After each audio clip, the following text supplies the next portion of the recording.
Now we can define the governing equations and add the boundary conditions. Double-click Setup in the Workbench window to open Mechanical if it is not already open.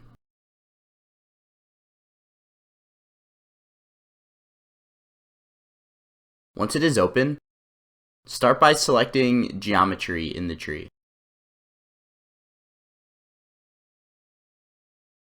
In the Details pane, under 2D Behavior, change it from Plane Stress to Axisymmetric.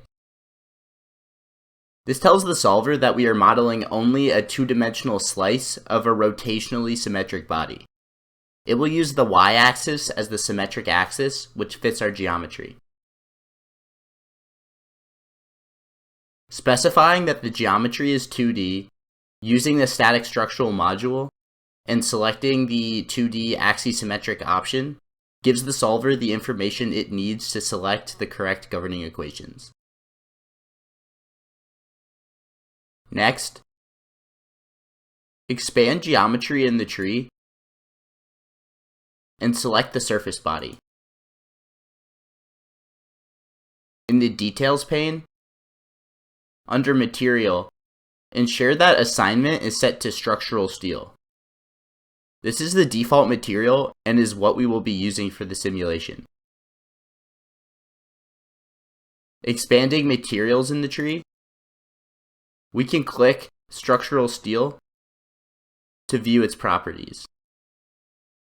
This is a useful way to verify that the correct material is selected. We can now apply the boundary conditions.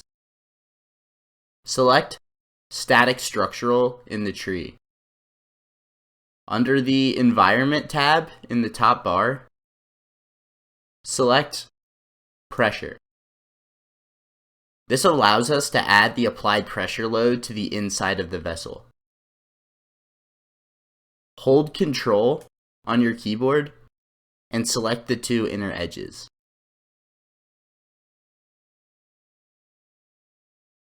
In the Details pane, under Geometry, click Apply to apply the load to the two edges. Under Magnitude, enter 1000 psi.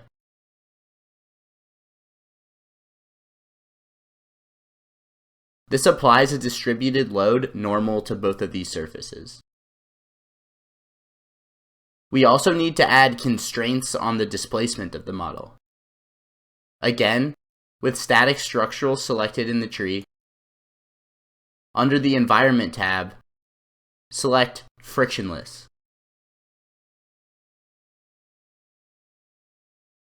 We will use this to impose the symmetric boundary condition on the top edge of the pressure vessel. Select this top edge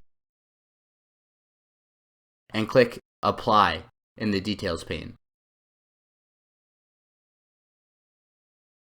Note that another symmetric boundary condition is automatically imposed on the left edge because we indicated that this is a 2D axisymmetric geometry. This means that all boundary conditions have been applied. With this complete, make sure to save your project.